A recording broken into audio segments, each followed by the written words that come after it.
안녕하세요. 임영환의 한국전쟁사. 오늘은 서부전선 국군 1사단과 북한군 1사단, 6사단의 대결입니다. 3일 안에 서울을 점령하고 한강 이북에서 국군 주력을 섬멸한다. 6월 28일까지 실행할 북한군의 야심찬 목표입니다. 이 목표가 실제 전투에서 어떻게 진행되었는지 전황을 구체적으로 살펴보도록 하겠습니다. 이 지역 임진강 한강 하구에서 문산 고량포 지역까지 담당하고 있던 부대는 국군 1사단이었습니다. 사단장은 백선엽 대령이었죠. 엄청 길죠. 1사단이 방어하는 방어구역은 무려 94km였습니다. 1개 사단의 적정 방어구역은 10km입니다. 무려 10배나 되는 지역을 1개 사단이 방어하고 있었죠. 병력은 11,100명 정도였습니다. 1사단 연대 배치 상황을 살펴보도록 하겠습니다. 먼저 12연대가 개성에 주둔합니다. 당시는 38선이 남북을 가르는 경계였기 때문에 개성이 대한민국 영토였습니다. 그 다음에 13연대가 이 문산 파주 라인을 방어합니다. 11연대는 서울 수색에 주둔하고 있었습니다. 이게 마그네틱이 시카고인데 그냥 이런 걸 우리 유머로 넣고 가자고요. 조금 시청각을 위해서 이걸 쓰기로 했습니다. 이 연대 배치를 보면 기가 막히죠. 이렇게 어떻게 보면 남북으로 있으니까 종신방어 개념처럼 보이기도 하는데 실제로 종신방어 개념은 하나도 없었고 이 거의 100km 되는 전선에 이런 식으로 배치하고 있으니 실제로 전선에 있는 연대는 2개밖에 없고 11연대와의 거리도 너무 멀었죠. 그냥 뻥뻥 뚫려 있었습니다. 자, 북한군은 이것을 노립니다. 먼저 개성 북방에 북한군 6사단이 주둔합니다. 문산 고량포 지역에는 북한군 1사단이 집결했습니다.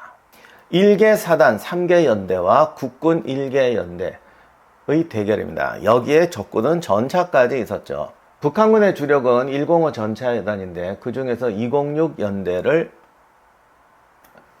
여기다 배치합니다. 이 6사단은 사단장이 방호산이죠. 북한에서 가장 유명한 전쟁 영웅 중에 한 명입니다. 이 6사단은 특별한 군대였는데 원래 중국 팔로군 166사단이었습니다. 남침을 하기 위해서 김일성은 중국의 지원을 부탁하는데 중국에 있던 팔로군 중에서 조선족 병사들 또는 이제 대한민국 출신 병사들을 모아서 조선인 사단을 편성해서 그 중에 166사단을 북한군에게 통째로 인수해 준 겁니다. 이제 한국에 들어왔기 때문에 북한군 청년 한 800명 정도를 추가해서 166사단을 6사단으로 편제했습니다. 이 조선족 병사들 상당수는 국共내전 때 중국 내지까지 들어가서 싸웠던 전투 경험이 있는 부대였습니다. 국군 1사단에는 포병 1개 대대뿐이었고 대포의 화력도 절반 정도 수준이었습니다. 북한군 사단에는 포병 1개 연대가 각자 배치되어 있었죠. 그러니까 포병 화력도 연대, 대대 하나에 대결했습니다. 소련군 군사고문관이었던 라주바예프의 보고서에는 당시 한국군의 방어 상황을 이렇게 평가하고 있습니다. 한국군은 넓은 전선에 얇게 평행으로 배치되어 있다. 연속적 방어망, 그러니까 원래 방어라는 게 1차, 2차, 3차 이렇게 점층적인 방어를 해야 되는데 연속적 방어망, 종신방어 같은 건 없다. 종신방어가 있는 것도 있는데 아주 일부만 있다. 전반적으로 방어 체계는 비체계적이고 야전 진지도 엉성하다. 이런 말은 직접 하지 않았는데 당시 북한군의 계획을 보면 거의 이런 식으로 생각했던 것 같습니다.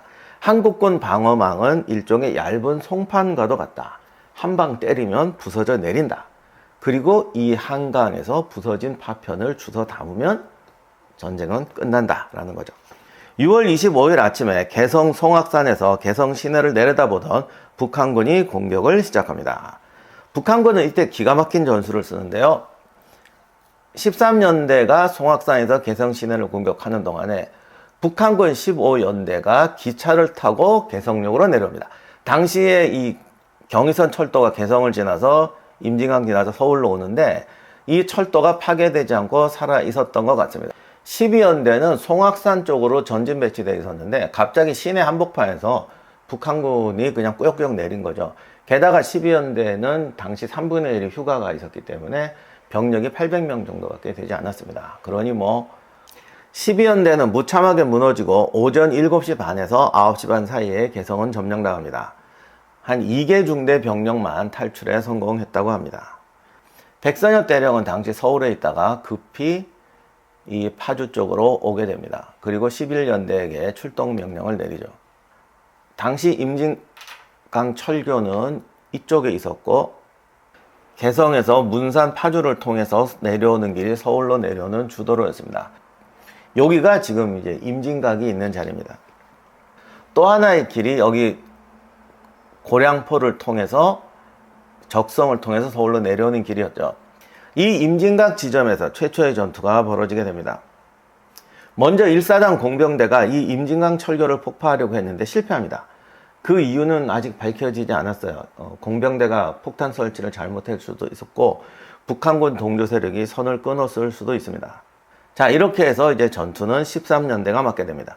운 좋게 13년대는 검열과 훈련이 있어서 병력을 보존하고 있었습니다. 그 다음부터는 실력이죠.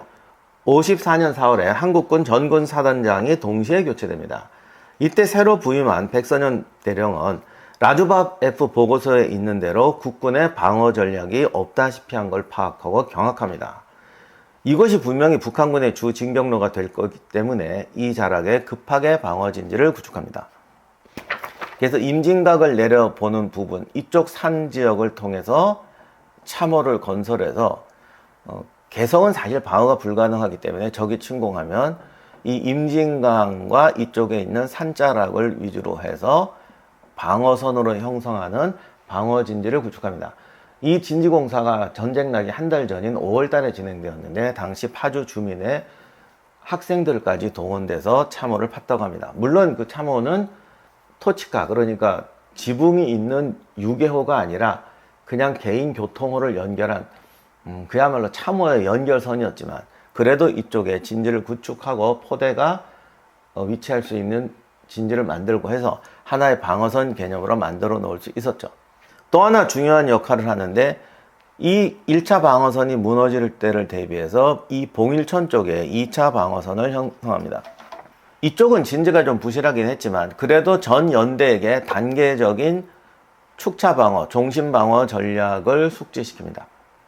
이렇게 단계적인 철수와 종심 방어 전략을 채택하면 적의 진격을 늦추는 효율적에서도 중요하지만은 부대가 와해되지 않고 단계적으로 철수할 수 있는 계기를 만들어줍니다. 전쟁에서는 이기는 것이 주죠. 그러나 패배할 때도 어떻게 패배하느냐, 철수할 때도 어떻게 철수하느냐가 대단히 중요합니다.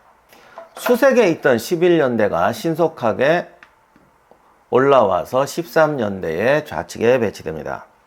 다만 여기서도 기막힌 상황이 연출되는데 당시에 국군의 공용 화기와 차량을 일제 정비하라는 명령이 떨어집니다. 당시 무기나 차량이 부실한 게 많아서 필요한 조치긴 했는데 기본적으로 30%의 무기와 차량을 일거에 정비해라고 하니까 할 수 없이 3분의 1이죠. 수색에 내려와 있던 11년대의 공용 화기, 기관총이라든가 주요 화기들을 그리고 차량이 전부 변기창과 차량 정비소로 들어가 버립니다. 그래서 어떻게 그날 11년대가 신속하게 오긴 했는데 전부 소총만 들고 있었다고 해요. 근데 기가 막히죠. 이제 전쟁을 해보면 대포도 중요하지만 이 기관총, 공용화기도 대단히 중요한데 소총만 들고 적을 막아야 되는 상황이 벌어진 겁니다. 이런 상황이었지만 임진강 남단 주저항선에서 11년대와 13년대가 잘 버팁니다. 국군이 전술훈련이 부족하다는 얘기는 했죠. 대대급 전술훈련밖에 받지 못했습니다. 그러나 방어 상황에서는 이런 전술훈련의 부족이 커버가 됩니다. 각자 진지를 고수하고 자기 역할을 하면 되기 때문에 전술 기동이나 전술 운영 같은 능력이 부족해도 잘 싸울 수 있는 거죠. 게다가 사실은 국군이 아주 경험이 없지도 않았어요. 한국전쟁 중에 이쪽 개성에서 송악산 전투 등 이 지역에서 가장 많은 국지전이 벌어졌습니다. 그래서 당시 국군 병사들은 나름 전투 경험이 있었죠. 특히 포병들은 포병의 사거리라든가 탄착 지점을 미리 대비하고 정확하게 포격할 수 있는 능력을 갖추고 있었습니다. 이 방어선에서의 전투는 북한군 1사단과의 대결입니다. 북한군 6사단이 갑자기 사라지는데 그 얘기는 나중에 하겠습니다. 이들은 이 문산 쪽 그리고 이쪽 고량포 지역으로 병력을 나눠서 공격하고 1개 연대는 예비대로 두었습니다. 이제 중요한 게 탱크인데 전차는 이쪽 고량포 지역으로 보냈어요. 왜냐하면 여기는 다리가 없어도 차량이 통할 수 있는 여울목이 있습니다. 임진강 철교를 당연히 폭파했을 거라고 생각했기 때문에 부교를 놓지 않고도 전차가 건널 수 있는 고량포 지역으로 전차를 투입했던 거죠. 이것이 기적이었는데 당시 임진강 철교 폭파에 실패했기 때문에 만약에 전차가 이쪽으로 왔으면 그날 문산 파주 라인이 그냥 뚫릴 수가 있었어요. 그러나 다행히 전차가 이쪽으로 갑니다. 물론 그렇다고 해서 이걸 막기 쉬운 건 아니죠. 당시 국군 13년대 병사들이 한국전쟁 이야기할 때 많이 나오지만 6탄으로 탱크 앞에 수류탄, 뭐 TNT, 화염병 이런 걸 동원해서 6탄으로 전차를 저지합니다. 6탄 공격에 대해서는 주로 이제 성공 사례들을 많이 이야기하다 보니까 소수의 특공대가 한 것으로 오해하는 분들이 계신데 사실은 상당히 많은 병사들이 그야말로 목숨을 걸고 전차의 6탄으로 맞섰습니다. 물론 이게 성공 확률이 굉장히 떨어집니다. 설사 어쩌다 한두 대를 파괴한다고 해도 그 뒤에 후속하는 보병이나 후속 전차에 의해서 사살되기 때문에 전차를 파괴하고 생존한 분들이 거의 없습니다. 그러나 이렇게 6탄으로 전차를 저지하니까 북한군도 당황해서 전차가 함부로 진격하지 못합니다. 포병도 꽤 정확한 포격을 날렸는데 포탄이 전차를 파괴하지 못한다 하더라도 이게 포탄이 떨어지니까 북한군도 쉽게 진격하기가 쉽지 않은 거죠. 특히 105mm 전차에도 타격을 줄 수가 있고 13년대가 하루 종일 지켜냅니다. 11년대도 부족한 화력을 가지고 이 지역에서 25일, 26일까지 두 개 연대가 북한군의 진격을 저지합니다. 26일이 되자 후방에 있던 국군 5사단 15연대 그리고 20년대 1개 대대, 그러니까 연대가 아니고 연대에서 차출한 1개 대대씩이 11연대에 증원이 됩니다. 이렇게 돼서 병력이 보강이 됐는데 27일이 되니까 북한군이 지친 연대를 교체하고 전차를 후위로 돌려서 13년대 후방 쪽으로 진입하게 됩니다. 그리고 이때 이제 7사단은 무너져 내리고 있었고 1사단은 봉일천 방어선으로 후퇴하게 됩니다. 증원된 2개 대대와 13년대가 전위에 서고 11년대가 후위에 서서 봉일천 방어선으로 물러나게 되죠. 이날 북한군은 역시 탱크를 앞세우고 진격해 옵니다. 이때도 임진강 철교 파괴에 실패했던 공병대, 새로 증원된 15연대 병력, 이들이 6탄으로 나서서 탱크를 저지합니다. 이렇게 돼서 27일 날 벌어진 봉일천 방어전에서도 1사단이 버텨냅니다. 그런데 28일이 되니까 여기 의정부 동두천을 지키던 이제 7사단이 무너지면서 북한군이 서울로 진입하게 되고 28일 새벽 2시에 한강 인도교가 폭파됩니다. 사실 이때 1사단은 포탄도 떨어지고 이제 더 이상 방어할 수가 없었기 때문에 육군본부에 철수를 요청을 했는데 이미 7사단이 무너지고 있는 상황에서도 6번에서는 또 사수하라는 명령이 내려옵니다. 그러니까 이게 참 결사적으로 싸우고 최선을 다하는 건 중요해요. 그러나 거기서 죽어야 된다 이건 아니죠. 그러니까 미군이나 독일군들을 보면 최선을 다해 싸웁니다. 그 사람들이라고 도망갈 생각만 하는 건 아니에요. 근데 최선을 다해 싸우는데 탄약이 떨어진다거나 이제 더 이상은 적을 죽이는 것보다 우리가 죽는 게 많다. 여기서 부대가 와야 될 상황이다 그러면 효과적으로 철수해서 다음 전투를 대비하는 게 정석이죠. 그런데 항상 이렇게 사수령이 떨어지는 거예요. 사수령이 떨어졌는데 서울에 들어오고 한강 인도교가 폭파됐다 하고 탄약이 떨어지니까 할 수 없이 1사단도 철수 명령을 내립니다. 전날 승리하고 철수했으면 중장비도 보존하고 좀 더 효과적으로 철수할 수 있었는데 이미 퇴로가 끊기게 되니까 이제 각자 도생식의 탈출을 명령하게 됩니다. 정오가 되면 사단본부가 있었던 봉일천 초등학교까지 이제 인민군이 진출하게 되고 할 수 없이 튀어라. 그리고 살아서 만나자. 일단 집결지는 이쪽에 시흥이다. 거기도 안 되면 지리산에서 만나자. 이런 식의 명령을 내리고 후퇴하게 됩니다. 어떻게 보면 비장하고 용감한 명령이지만 군대라는 건 손자병법에도 말했지만 결국 체계적이고 조직적이냐가 얼마나 중요한 거거든요. 이런 체계적이고 조직적인 이동이 부대의 능력이 아니라 잘못된 명령에 의해서 이제 무너지는 게 이제 한국전쟁 초기의 비극인 거죠. 병사들의 죄가 아니라 이런 지휘체제의 죄입니다. 아무튼 이렇게 돼서 북한군은 그들이 계획했던 대로 6월 28일에 서울을 장악하는 데 성공합니다. 그 유명한 105 전차여단 주력이 서울로 진입하게 됩니다. 이거는 저기 타이거 탱크인데, 이건 시카고고, 이건 타이거 탱크인데, 이런 건 우리 좀 그냥 양해하고 넘어갑시다. 제가 영국의 보빙턴 전차 박물관에서 산 건데, 그때 T-34 마그네틱도 있고 종류별로 다 있었던 것 같은데, 누가 이런 날이 올 줄 알았나? 이럴 줄 알았으면 종류별로 다 살 걸 그랬어요. 제가 미리 광고하는데, 이번에 이거 장만하고 하는 김에 이전에 하다가 중단했던 세계 유명한 전투들 간결하게 살펴보는 것도 한번 새로 시도해 볼까 합니다. 그래서 마라톤 전투부터 중요한 전투들 다시 한번 좀 마그네틱 좀 보강해 가지고 시도해 볼까 하는데 어떨지 모르겠어요. 일단 다시 한번 해보고 여러분의 반응이 좋으면 그것도 계속 진행해 보도록 하겠습니다.